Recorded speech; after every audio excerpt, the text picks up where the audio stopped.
Saburo and Otsuyu. Long ago, there lived a young man named Saburo. He was born into a rich family of business persons. He fell in love with a beautiful woman named Otsuyu.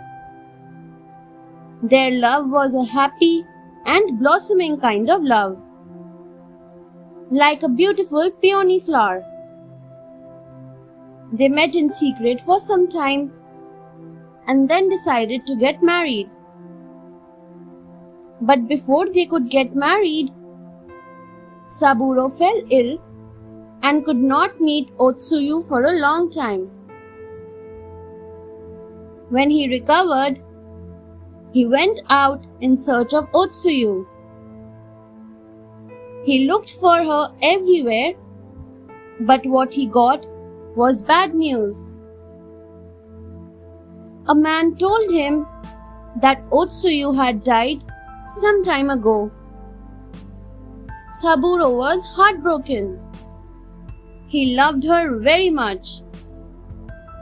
He grieved her loss every day.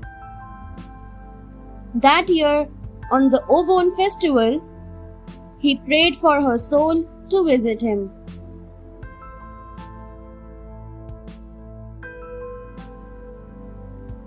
The Peony Lantern.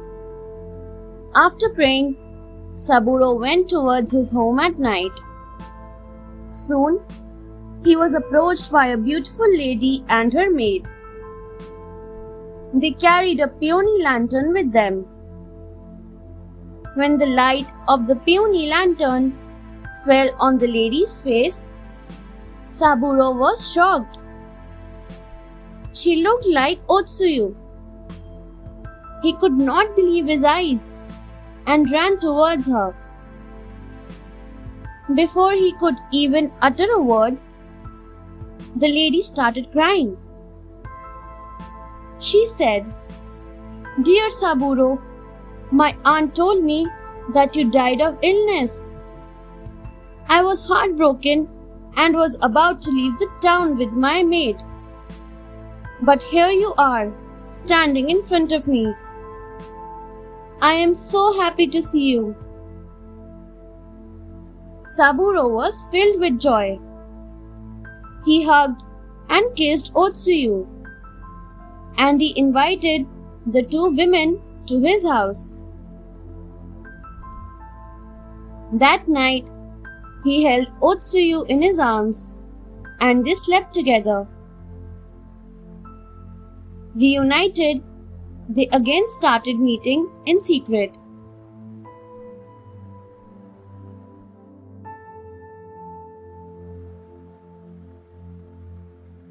The revelation. One of Saburo's servants became curious of his master's visitors every night. So one night, he peeked into Saburo's room to see what was happening. What he saw shocked him. He saw a corpse lying beside Saburo, and it moved and turned as if it was really sleeping. In the next room, he saw another corpse with two peony lanterns beside it. The servant ran to the temple and told the priest what he saw in Saburo's house. The priest revealed that Otsuyu and her maid died on their journey out of the town. Saburo's aunt had planned it all because Otsuyu's family was a business rival.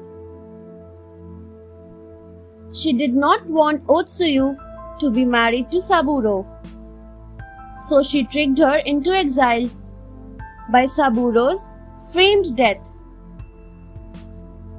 The next day, the priest came to Saburo's house and prayed to keep the spirits away. He also kept Ofuda around the house to keep away the ghosts of Otsuyu and her maid.